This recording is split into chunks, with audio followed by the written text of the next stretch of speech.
21년도 그러니까 우리가 올 시험을 한번 점검을 해보도록 하겠습니다. 보시면 여기서 보시면 알다시피 김 교사가 언급하고 있는 자신의 기존의 관점에 우리가 장점과 단점을 하나씩 쓰라 라고 하는 건데 이 부분도 실질적으로 우리가 이 운영의 관점이라는 것은 많이들 다룹니다.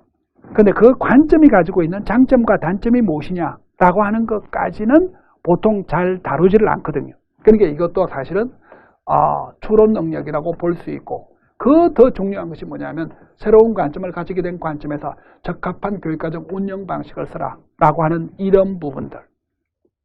일반 우리가 교육하고 우리가 지식의 부분에서는 잘 없는 부분입니다.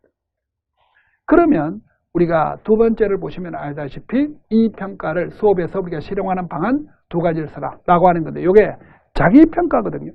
그러니까 학생들의 자기평가를 어떻게 우리가 효과적으로 수업에서 실시할 것이냐라는 것을 쓰라라는 겁니다.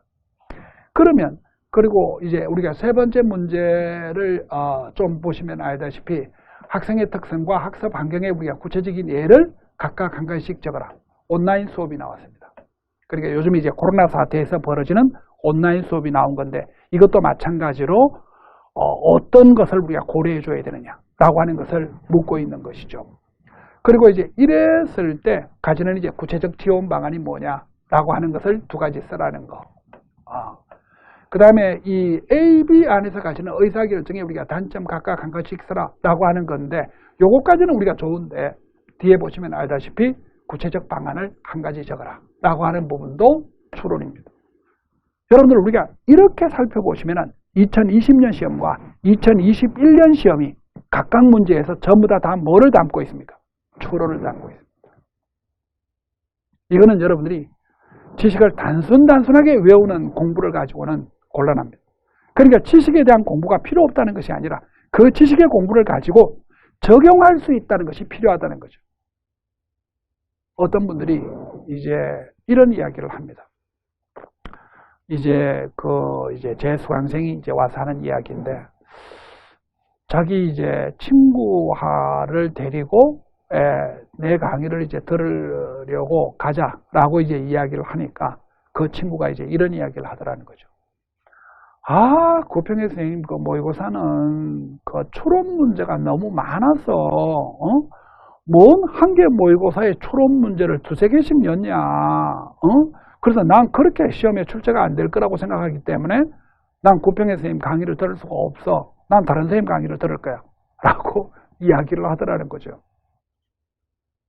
그래서 저는 이제 이 추론 문제를 실질적으로는 하루아침에 성립되지 않습니다. 사실은 1, 2월달 이론 강의에서부터 3, 4, 5, 6월달 이제 핵심 강의, 7, 8월달 영역별 모의고사, 9, 10월달에 이제 동형 모의고사, 실전 모의고사, 요런 이제 강의까지 끊임없이 우리가 추론을 이야기를 해줘야만이 여러분들이 추론에 대한 사고방식이 만들어집니다. 왜냐하면 이 추론은 여러분들이 학교 교육에서 잘 안 배웠기 때문에 제가 끊임없이 여러분들에게 묻고 답하는 과정을 통해서만 추론은 만들어진다는 거죠. 그랬을 때 이런 시험을 만나도 우리 모의고사에서 안 다루어도 여러분들이 맞출 수 있는 역량이 길러질 수 있다는 겁니다. 그래서 여러분들이 어떻든 기초적인 지식을 어떤 배경으로 해야 됩니다. 지식이 없이는 곤란한 거죠. 여기도 보다시피 슬라이드의 어떤 모형 같은 경우에 지식이 없으면 전혀 이야기를 할 수가 없는 거죠. 그리고 이제 여기도 마찬가지로 두 번째 자기평가라는 것도 그렇고 온라인 수업은 뭐 좀 그렇다 치더라도 밑에 있는 AB의 의사결정 모형과 같은 경우들은 전부 다 지식입니다. 그러니까 지식이 필요 없다라고 하는 것이 아니라 지식은 1차적으로 우리가 정복을 해야 될 영역이지만 그 지식을 적용할 수 있는 것이 필요하다는 겁니다. 그래서 여러분들이 앞으로 임용시험에 교육학의 부담을 덜으시려고 하면은 추론 역량을 얼마나 키우느냐라는 것이 아마 핵심적인 답이 될 수 있지 않을까라고 생각을 합니다. 혹시 여러분들 뭐 이런 시험이나 이런 것에 대해서 좀 의문점을 갖고 계시다라고 이야기를 하면 제 전화로 카톡으로 보내주시면 제가 적절하게 답을 해 드리도록 하겠습니다.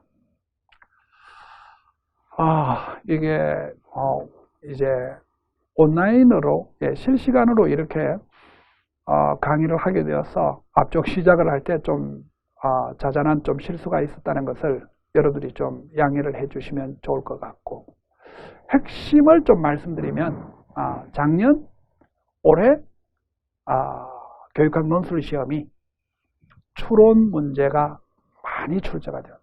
4문제씩 출제가 되었다. 그래서 지식의 공부가 필요 없다는 것이 아니라 지식의 공부가 필요하지만 그 지식의 공부를 디딤돌로 해서 추론 능력을 다루는 것이 중요하다. 그리고 여러분들 그 추론은 사실은 함부로 공부를 하고 문제를 내고 이게 쉬운 일이 아닙니다.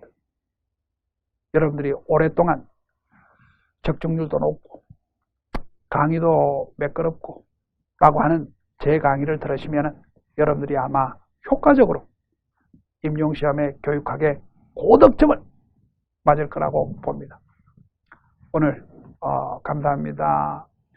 그리고 우리 전공 선생님들이 여러분들이 이제 그 여러 가지 좀 임용시험에 대한 좋은 팁을 제공해 주려고 준비들을 많이 하고 있으니까 꼭 시청해 주시기를 감사합니다.